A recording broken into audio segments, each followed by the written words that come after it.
Good morning.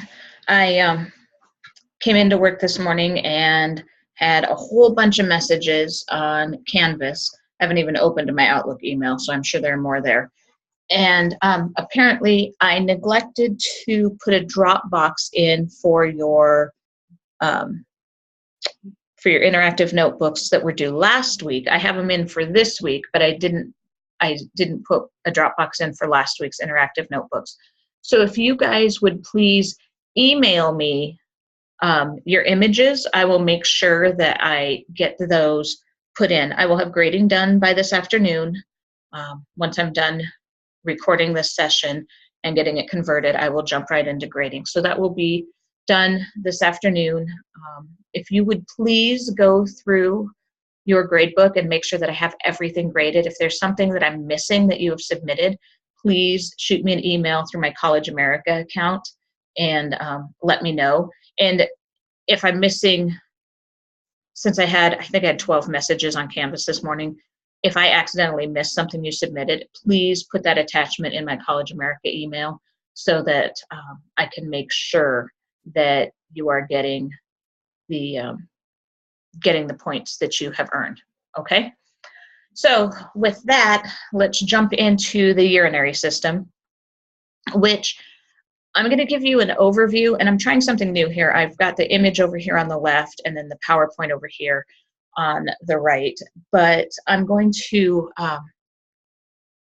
give you an overview. We'll talk a little bit about it, but you get an entire class on the urinary system. It's LBT 280 is everything you didn't know you needed to know about the urinary system. So while this will be an overview, it shouldn't take too terribly long, but just know that you're going to get a lot more of this in the future, okay? So we're going to just jump on down here to the kidneys. So we've got the kidney here on the left. These are the adrenal glands that we talked about last week when we talked about endocrine. So here are your adrenal glands. They sit on top of your kidneys. And we've got 2 kidneys, 2 ureters, 1 bladder, 1 urethra. Okay. The kidney's job is to sort out the waste. I've mentioned that the immune system's job is to determine self or not self and then kill the things that are not self. I've mentioned that the liver's job, when it filters, is to determine food or not food and then get rid of the food. The kidney's job is to determine whether it's waste or not waste. If it's waste, we get rid of it. If it's not waste, we keep it. And there's kind of a really long, convoluted process for it, but it's pretty incredible. If you've ever seen a dialysis machine, they are enormous.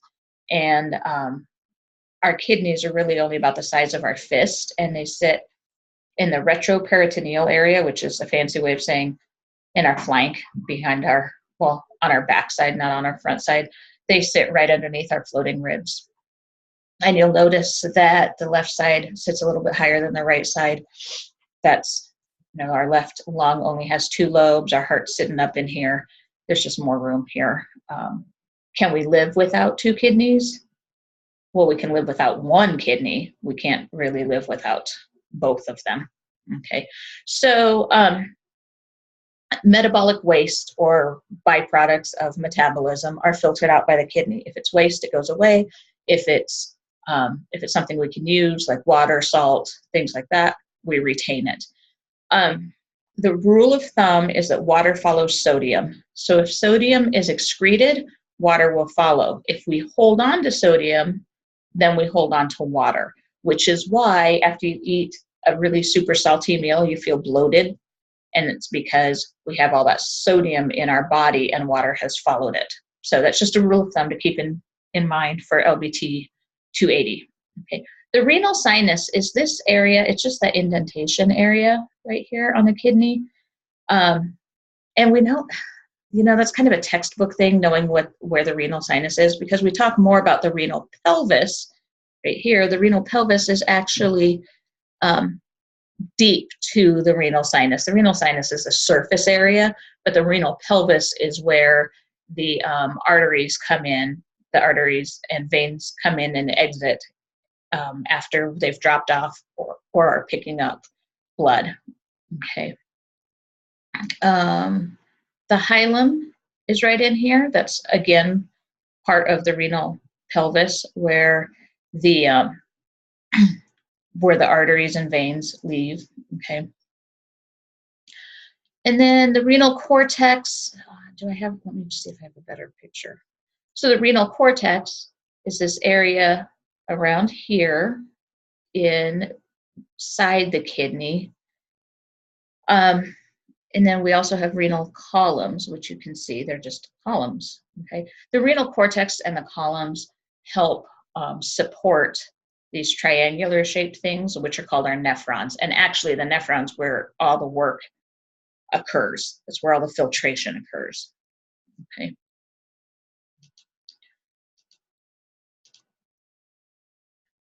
So within each nephron, remember I said these little triangular things, also called renal pyramids, are made up of thousands of these little nephrons, okay? And the nephrons are the structural and functional unit of the kidney.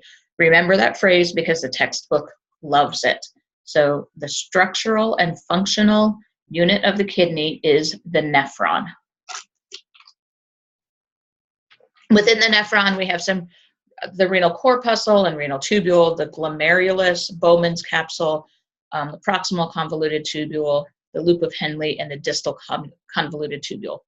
So the blood enters here, okay, and then it goes down into little arterioles. Remember, little arteries, comes into little arterioles.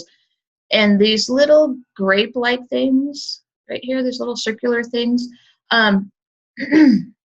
those are the glomerulus. Okay, it's just a cap covering the Bowman's capsule is the cap that covers the glomerulus, but that's where all of the capillaries are that we're filtering. So we've got the glomerulus, which is just a tangle of capillaries, and then Bowman's capsule that fits over it. And as blood is filtered, the stuff that comes out is called the filtrate. Okay, then the filtrate goes through the proximal convoluted tubule. Here's see if I can point to this without activating my arrow here. So here's the glomerulus, and then outside is Bowman's capsule. And then here's the proximal convoluted tubule, and you can see that's aptly named, right? It's proximal to this, and it is convoluted, okay? That comes down into the loop of Henle and comes back up into the distal convoluted tubule. Distal means away, proximal means close. So the proximal convoluted tubule is closest to the glomerulus. Then we go through the loop of Henle to the distal convoluted tubule, which is away from the glomerulus. Each area of this tubule has a different job. So proximal convoluted tubule, things are filtered out. Same with the descending loop of Henle, this part that comes down. Once we start ascending, coming back up and going towards the distal convoluted tubule is when we start reabsorbing things. We start reabsorbing our nutrients, our water, our ions, things like that, okay? So we have thousands of these nephrons in our kidneys, and that's how we filter everything out. And it's a pretty cool system, but you could see how, say if we had a kidney stone that got in here and blocked this, how that could cause a problem. If we had polycystic kidney disease, that could be a problem. You literally develop cysts all over, fluid-filled cysts all over the kidney, and it's disgusting. And I didn't think to look up a picture of that, but I will when we get further along. Okay. So I've kind of mentioned the filtration, but I didn't mention how the urine was made. So the blood comes in to the kidney. Okay, so here's our renal artery, and it goes into the capillaries. And then the capillaries come into the glomerulus, which is surrounded by Bowman's capsule, and it's forced out. Okay, so the wastes and stuff, well, the filtrate is forced out of the blood and through the proximal convoluted tubules and loop of Henle and distal convoluted tubules. But during that, all the fluid and the wastes are removed. Okay, and that's considered glomerular filtration. After we've removed everything, then we go, well, we needed some of that, we needed some of this, and so we start reabsorbing it, and that reabsorption happens here. Okay, it happens in the ascending loop of Henle and the distal convoluted tubule. It's where we start reabsorbing what we want to keep. Everything else gets moved out into these calyces right here. Okay, so one is called a calyx, multiples are called calyces. So the wastes get moved into here, and you can kind of see how the loops of Henle come down into here, and this is where the waste goes. And it collects in these collecting ducts, and then they come out into the ureter and down to the bladder. Okay, so well, you can see on this one where it would come into the, in this case, a minor calyx, which is a small one. The minor ones dump into the major calyces, and then they get moved into the ureter. Okay. Urine is made up primarily of water, which is why, and I know we've talked about it in class, but you could drink your urine and live on it for a while because it's a good deal of water, something like 90% of water. It's a lot. Okay, so you could, if you were stuck in a desert, you could drink your urine a couple of times before, not that I would want to, but you could, before you got too dehydrated, because we're really just peeing out water. And honestly, and if your urine is the color of Mountain Dew and you take a bunch of supplements, all that's telling you is that you're taking too many supplements and you're literally peeing it away. So we can always tell when people come into the clinic if they're on a bunch of supplements just by the color of their urine. So if it is Day Glow Mountain Dew yellow, they're on a lot of supplements, and they could probably cut those back. But different medications can also change the color of urine. So there is a medication out there called Pyridium. You can buy it over the counter. I think it's called Urostat over the counter, and it's for urinary tract infections to decrease the pain of a UTI. That turns your urine Kool-Aid orange, and I'm not even kidding. Kool-Aid orange is maybe Jello orange might be a better color, but it's orange, and you should warn your patients because then they think they've got blood in their urine after they start on it. But it is orange. Different medications like Pyridium can change the color. There can be blue, green, orange, the Mountain Dew yellow. I've seen urine from bladder cancer. I've seen urine that looks like V8, which I didn't drink anyway before, but I'm sure not drinking it now. So since our kidneys are responsible for filtering and it filters out wastes, those wastes can impact the color of our urine. So then, let me go over here. Oh, I should have looked further. Here's a better picture. I'm going to go back up on the PowerPoint here. Okay, so we've got the arteries coming in to the glob, the tangle of yarn. That's what glomerulus means, tangle of yarn. And then we've got Bowman's capsule here. And you'll see how capillaries wrap all the way around the tubules. This is for reabsorption. Okay. So we've got blood coming in here, filtrate coming out, and then the filtrate winds through Bowman's capsule, down to the loop of Henle. This is the descending loop of Henle, and then the ascending loop of Henle, and then we've got the distal convoluted tubule that comes all the way back. So you can see that we've got capillaries that are helping with the absorption and reabsorption of our filtrate. Okay, and then it goes to the collecting duct, to the minor calyces, to the major calyces, and then to the ureter. So this is actually a pretty good, we've got a lot of different labels in here that we don't need to worry about. We don't need to worry about the interlobular artery or vein. Really, all you need, especially for this level, is the glomerulus, Bowman's capsule, proximal convoluted tubule, distal convoluted tubule, and then the loops of Henle, the medulla and the cortex. You don't need all of these other, you don't need to know all these other things. You'll get that in LBT 280. Okay, now,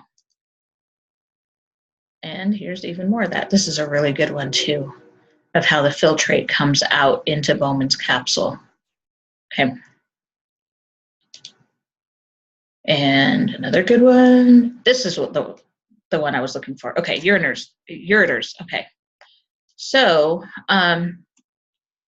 each kidney, after it filters, after the nephrons filter, it goes through the collecting duct to the minor calyces, to the major calyces, out to the ureter. We have 2 ureters, one on each side, and they dump into the bladder. And the bladder is just a holding vessel for urine.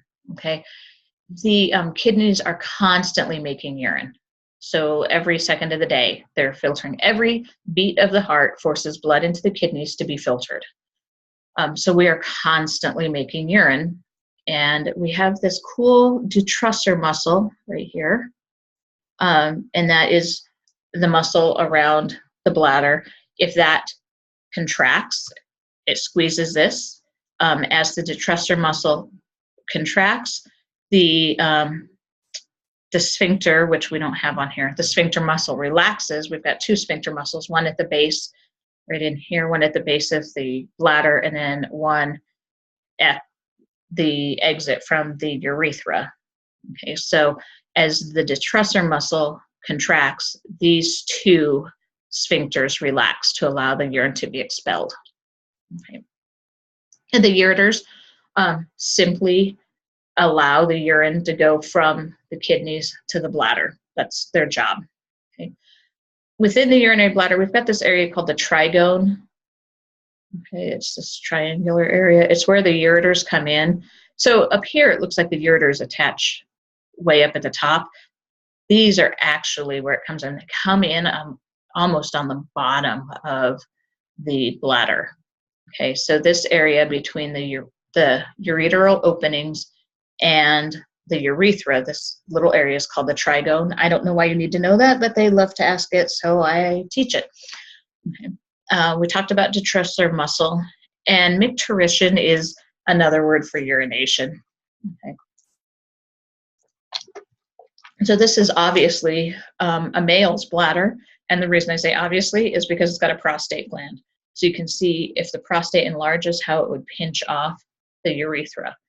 We women don't have to worry about that prostate gland that wraps all the way around it, nor do we have to worry about the vas deferens coming in here.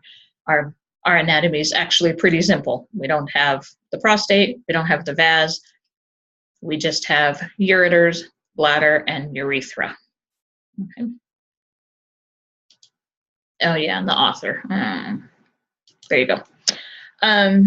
So some of the diseases and disorders of the urinary system: acute or chronic renal failure. If our kidneys fail, our blood doesn't get filtered and becomes toxic. We go into these much more in depth in LBT 280. Chronic renal failure can lead to dialysis treatments, whereas acute can be because of an infection. And so once the infection is cleared up, then the renal failure clears up. Sometimes it's just, we just have acute renal failure for no reason, and once it gets cleared up, it's done. The chronic renal failure, though, is usually not anything that can be reversed. Okay, cystitis. We all know that itis means inflammation, and the root word for the urinary bladder is cysto. So cystitis is inflammation of the bladder, often called a UTI, a urinary tract infection. Glomerulonephritis. This is a pretty serious infection in the glomerulus and the nephron. So you can see that if that gets inflamed, it's not working very well, how it could lead to other issues. The glomerulonephritis and the pyelonephritis, those are both what we would call kidney infections. Both of those, you typically end up hospitalized with IV antibiotics because we cannot afford for our kidneys to be infected. They work too hard to keep our blood filtered and clean for them to have a bacterial infection, and that can become septic, and it could potentially kill you. Typically, people with glomerulonephritis or pyelonephritis end up hospitalized on IV antibiotics and pushing fluids for a few days. Incontinence is the inability to hold your urine. There are multiple reasons for incontinence. There's stress incontinence. Any of us who've had children and then sneeze, we usually have some stress incontinence. That's when we have laughing, coughing, sneezing. Anytime our intra-abdominal pressure increases suddenly, you leak a little bit. So that's called stress incontinence. There's urgency incontinence that we see in older people and in kids that are being potty trained. So their brain tells them they have to go to the bathroom, but by the time the message gets to their brain, it's already too late. That's urgency incontinence. And then there is just incontinence where you have no control of your bladder at all. And most people with true incontinence are catheterized. And so instead of the urine going from the kidney to the ureter to the bladder to be held, it goes kidney, ureter, bladder, urethra, catheter, and then the leg bag or whatever holding bag they have. Polycystic kidney disease, I mentioned it earlier. This is where our kidneys develop cysts on them, and it decreases the function of the kidney. I'll pull up a picture of this. Actually, I'll do it now. I'm just going to pull up a picture of it in a minute, but I'll do it now real quick. And yes, I'm going to Uncle Google.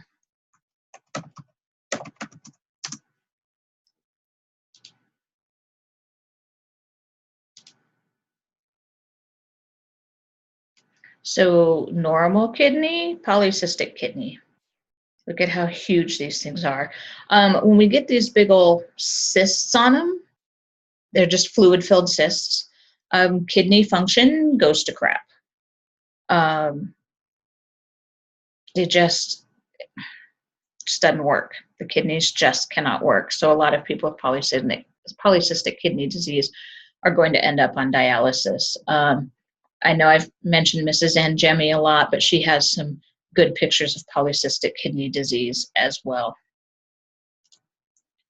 Okay. And then renal calculi that's a fancy word for saying kidney stones. Calculi is stones and renal is kidney.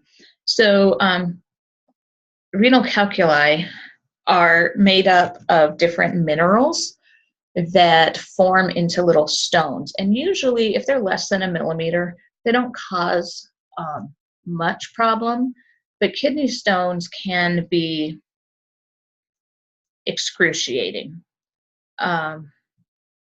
because they can block. So essentially a kidney stone, we've talked about emboli and how they are things moving through the bloodstream that can clog the bloodstream, and then you end up with ischemic areas or dead areas distal to the blockage. Well, essentially, renal calculi or kidney stones are an embolus within the urinary system. So they don't go out into the bloodstream, but within the kidneys and within the urinary system, those stones can block. They can block tubules. They can cause hydronephrosis, where you have water on the kidneys. It's really because the blockage, the kidney's trying to filter, but there's something blocked. Literally, the stone is blocking it and the fluid can't get through it. These kidney stones move throughout the urinary system. Eventually, if they're small enough, eventually you can urinate them out. But sometimes they're too big and we have to go in and destroy them. And we do that with a procedure called lithotripsy. And lithotripsy is using sound waves. It's ultrasonic waves at a different frequency than diagnostic ultrasound. We use sound waves and blast them apart. It doesn't quite, it'll take a big stone and blast it into a bunch of little bitty stones that then the patient can pee out. And if you've ever had kidney stones, you know how excruciating it can be. If you haven't had kidney stones, I hope you never get them because they're pretty miserable. I've not had them, and I'm okay with that. I've seen enough patients with kidney stones that I don't ever want one, ever, ever, ever, ever, ever. Some people are prone to them. Some people, it's because of their diet. Some people because they just are prone to them. It can be because of dehydration. There are a lot of reasons for kidney stones to form, but they are really miserable. Lithotripsy is just one way that we can get rid of them. We can surgically excise them. We can go in and cut them out. We can go in with what's called a stone basket and retrieve them. We can use a stent to hold the ureters open so it can pass. But kidney stones are very, very sharp. Some of them are beautiful. When you look at them under a microscope, they're gorgeous, as long as they're not yours. But they can pass them. And the thing with kidney stones is the pain comes and goes as the stone moves throughout the urinary system. So it's pretty miserable. Okay, so our quick chapter summary. We know that kidneys remove metabolic waste from the body. Our nephron is they're calling it this single kidney cell, but it's also the structural and functional unit of the kidney. That's where the magic happens. That's where filtration happens, is in the nephron. Okay. Ureters go from the kidneys to the bladder. The urethra goes from the bladder to the outside so we can expel our urine. We have lots of diseases, and we will get into these diseases a lot more in the in LBT 280. We will also talk in LBT 280 we'll talk more about how the kidneys play a role in blood pressure and breathing, because as they're filtering stuff, the kidneys can make notes of things and send out signals to the rest of the body and excuse me, and have the body make changes. Okay, so that's it for the PowerPoint. Let me get back to here.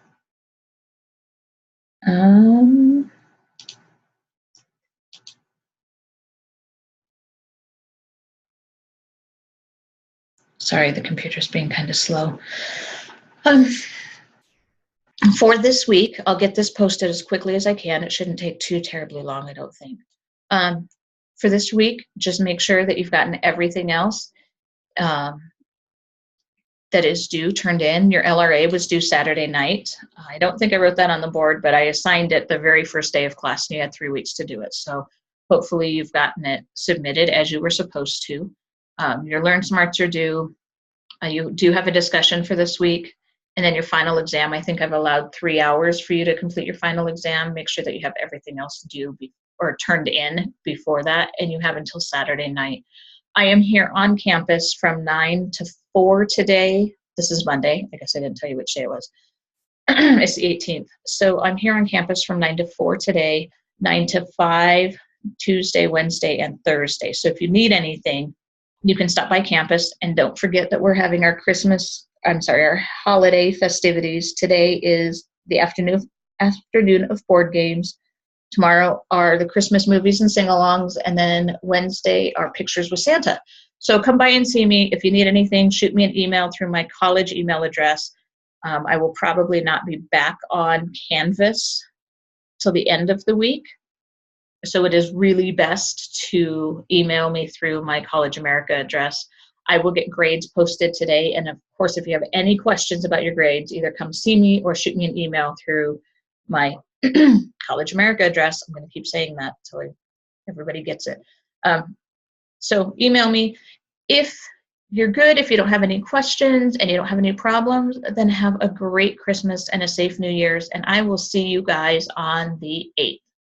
All right. Have a good holiday. Bye.